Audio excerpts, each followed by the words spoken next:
میرے حضور علیہ الصلوۃ والسلام نے فرمایا مجھ پر ایک ایسی آیت نازل ہوئی ہے، ایک ایسی آیت اتری ہے کہ سوائے حضرت سلیمان علیہ السلام کے کسی نبی پر نہیں اتری، اور وہ آیت ہے بسم اللہ الرحمن الرحیم۔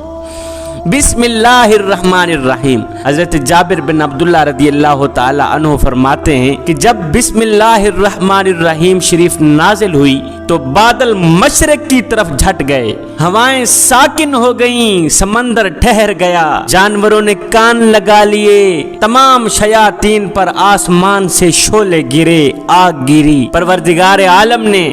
میرے کریم رب نے اپنی عزت اور جاہ و جلال کی قسم کھا کر فرمایا جس چیز پر میرا نام لیا جائے گا،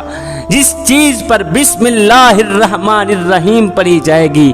میں اس چیز میں برکت ڈالوں گا ہی ڈالوں گا۔ اس چیز میں برکت ہوگی جس چیز پر بسم اللہ الرحمن الرحیم پڑھی جائے گی۔ حضرت ابن مسعود رضی اللہ تعالی عنہ فرماتے ہیں کہ میرے حضور علیہ الصلوۃ والسلام نے فرمایا کہ جہنم کے 19 داروغوں سے جو بچنا چاہے وہ بسم اللہ الرحمن الرحیم کثرت سے پڑھا کرے۔ ایک دن میرے حضور علیہ الصلوۃ والسلام کہیں جا رہے تھے، سفر میں تھے، پیچھے صحابی تھے، آگے آگے میرے حضور علیہ السلام جا رہے ہیں،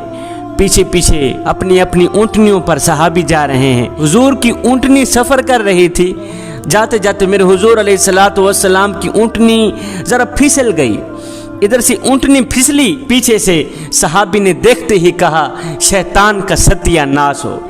شیطان کا ستیہ ناس ہو۔ جب میرے حضور علیہ الصلوۃ والسلام نے سنا تو میرے حضور علیہ السلام نے فرمایا صحابی یہ نہ کہو کہ شیطان کا ستیہ ناس ہو، اس سے شیطان خوش ہوتا ہے، خوش ہو کر یہ خیال کرتا ہے کہ گویا اس نے بڑی کوئی قوت والا کام کر دیا ہے۔ صحابی یہ نہ کہو کہ شیطان کا ستیہ ناس ہو، بلکہ جب شیطان تم پر حملہ کرے تو فوراً ہی پڑھا کرو بسم اللہ الرحمن الرحیم۔ صحابی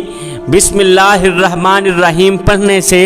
شیطان مکھی کی طرح ذلیل ہوتا دکھائی دیتا ہے، مکھی کی طرح ذلیل ہوتا دکھائی دیتا ہے۔ ایک حدیث شریف میں آیا ہے کہ میرے حضور علیہ الصلوۃ والسلام نے فرمایا جس کام پر بسم اللہ الرحمن الرحیم نہ پڑھی جائے اس کام میں برکت نہیں ہوتی، وہ کام بے برکت ہوتا ہے۔ فرعون نے ایک مکان بنایا تھا جس کے بیرونی دروازے پر فرعون نے بسم اللہ الرحمن الرحیم لکھوائی تھی۔ اب جب فرعون نے خدائی دعویٰ کیا کہ دنیا میں صرف میں ہی خدا ہوں، مجھ سے بڑا خدا اور کوئی نہیں ہے، جب اس لعین نے خدائی دعویٰ کیا تو حضرت سیدنا موسیٰ علیہ السلام نے اس کو تبلیغ کی۔ فرعون نے موسیٰ علیہ السلام کی تبلیغ کو نہ مانا، موسیٰ علیہ السلام کی تبلیغ کو قبول نہ کیا۔ جب اس نے موسیٰ علیہ السلام کی تبلیغ قبول نہ کی تو موسیٰ علیہ السلام نے فرعون کے حق میں بد دعا کی یا باری تعالیٰ اس منحوس کو ہلاک ہی کر دے، مالک تو نے اس منحوس کو، اس کافر کو کس لیے مہلت دے رکھی ہے؟ آواز آئی میرے موسیٰ یہ ہے تو اس قابل کہ اسے ہلاک کر دیا جائے، اسے دردناک عذاب میں مبتلا کر دیا جائے، لیکن میرے موسیٰ وہ دیکھو اس کے دروازے پر بسم اللہ الرحمن الرحیم لکھی پڑی ہے، فرعون کے دروازے پر بسم اللہ الرحمن الرحیم لکھی ہوئی ہے، جس کی وجہ سے فرعون کے گھر میں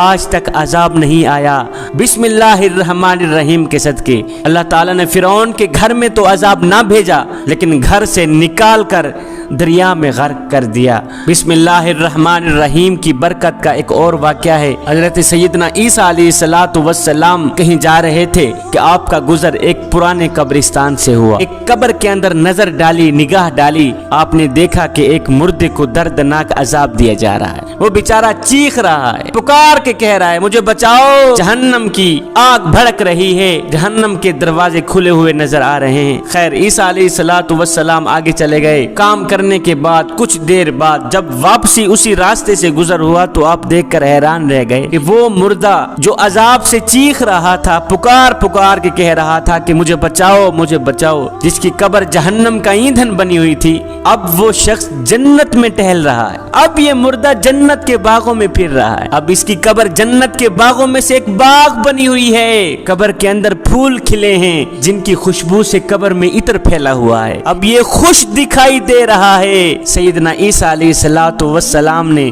جب یہ حیران کن منظر دیکھا تو عرض کیو میرے کریم رب وجہ کیا ہے؟ تھوڑی دیر پہلے میں یہاں سے گزرا، اس کو عذاب دیا جا رہا تھا، اب تھوڑی دیر بعد یہ بندہ جنت میں ٹہل رہا ہے، وہی گنہگار جنت میں گھوم پھر رہا ہے، وجہ کیا ہے؟ مولا آخر اس نے کون سا ایسا نیک عمل کیا تھا جس کی وجہ سے تو نے اتنی جلدی اس کو بخش دیا ہے؟ آواز آئی میرے عیسیٰ، وجہ اصل میں یہ ہے، یہ شخص جو پہلے عذاب میں مبتلا تھا اب جنت میں ٹہل رہا ہے، دراصل یہ دنیا میں اپنی بیوی کو حاملہ چھوڑ کے آیا تھا، اس کا ایک بیٹا پیدا ہوا، بچہ تھوڑا بڑا ہوا تو بچے کی ماں نے، اس کی بیوی نے اپنے بچے کو مکتب میں بھیجا دین کی تعلیم حاصل کرنے کے لیے، مکتب میں بھیجا ہے، استاد نے ابھی تھوڑی دیر پہلے اس کے بچے کو بسم اللہ الرحمن الرحیم پڑھائی ہے، ابھی تھوڑی دیر پہلے استاد نے بسم اللہ الرحمن الرحیم اس کے بچے کو پڑھائی ہے، میرا نام پڑھایا ہے۔ عیسیٰ مجھے حیا آتی ہے کہ اس کا بچہ دنیا میں میرا نام لے اور میں بچے کے باپ کو عذاب میں مبتلا رکھوں، یہ میری رحمت گوارا ہی نہیں کرتی۔ اے میرے عیسیٰ، بسم اللہ الرحمن الرحیم کے صدقے، بیٹے کے منہ سے نکلی بسم اللہ الرحمن الرحیم کے صدقے میں نے باپ کی بخشش فرما دی، میں نے باپ کی مغفرت فرما دی۔ مجھے بتاؤ تو صحیح، بچہ بسم اللہ الرحمن الرحیم پڑھے تو مالک اتنا خوش ہوتا ہے، میرا اللہ اتنا خوش ہوتا ہے کہ بچے کے باپ کو جہنم سے نکال کر جنت میں ڈال دیتا ہے۔ مجھے بتاؤ تو صحیح، جب بچہ پڑھے الحمدللہ رب العالمین الرحمن الرحیم مالک یوم الدین ایاک نعبد و ایاک نستعین، جب بچہ قرآن مجید کا حافظ بن جائے، مجھے بتاؤ پھر میرا اللہ کتنا خوش ہوتا ہوگا۔ حضرت بشر حافی یہ ایک شرابی تھے، شراب پیا کرتے تھے۔ آپ کو پتہ ہے جو شراب پیتا ہے وہ گناہ بھی کرتا ہے، وہ گنہگار بھی ہوتا ہے، وہ بدکار بھی ہوتا ہے، وہ سیاہکار بھی ہوتا ہے۔ حضرت بشر حافی شروع میں شراب پیا کرتے تھے، ایک دن شراب پی کر شراب کے نشے میں لت پت ہو کر کہیں جا رہے تھے، جاتے جاتے اچانک آپ کی نظر زمین پر پڑی، آپ نے دیکھا گندی کیچڑ کے اوپر ایک کاغذ پڑا ہوا ہے اور کاغذ کے اوپر لکھا ہوا ہے بسم اللہ الرحمن الرحیم۔ کیچڑ کے اوپر پڑا کاغذ دیکھ کر حضرت بشر حافی کہنے لگے، اے مقدس کاغذ، یہ کیچڑ تیری جگہ نہیں ہے، یہ تو میرے جیسے بدکاروں کی جگہ ہے، یہ کیچڑ تیری جگہ نہیں ہے، یہ تو میرے جیسے شرابیوں کی جگہ ہے۔ حضرت بشر حافی نے اس کاغذ کو اٹھایا، کاغذ کو اٹھا کر بسم اللہ الرحمن الرحیم کو چوما، چومنے کے بعد اس کاغذ کو خوشبو لگائی، عطر لگایا، اس مقدس کاغذ کو پاک جگہ پر رکھا۔ یہی عمل میرے اللہ کو اتنا پسند آیا، اتنا پسند آیا کہ حضرت بشر حافی رات کو سوئے، آنکھ لگی، نیند آئی، خواب میں کسی کہنے والے نے کہا، بشر حافی تو نے میرے نام کو خوشبو لگائی ہے، تو نے میرے نام کو کیچڑ سے اٹھا کر، ناپاک جگہ سے اٹھا کر پاک جگہ پہ رکھا ہے۔ بشر حافی سن، تو نے میرے نام کو خوشبو لگائی ہے، اب اگر میں تیرے نام کو دنیا و آخرت میں خوشبودار نہ بناؤں، مجھے رب العالمین بھی نہ کہنا۔ پھر حضرت بشر حافی وقت کے ولی بنے، مرد کلندر بنے، اللہ کے محبوب بنے۔ بشر حافی کے نام کو میرے اللہ نے اتنا خوشبودار بنایا کہ آپ جس راستے پر جاتے تھے جانور اس راستے پر گوبر نہیں کرتے تھے۔ صدقہ کس کا ہے؟ بسم اللہ الرحمن الرحیم کا۔ برکت کس کی ہے؟ بسم اللہ الرحمن الرحیم کی۔ جوانو، جس کام میں بھی ہاتھ ڈالو بسم اللہ الرحمن الرحیم پڑھ لینا، مشکل سے مشکل کام کیوں نہ ہو، جب بسم اللہ پڑھو گے آسان ہو جائے۔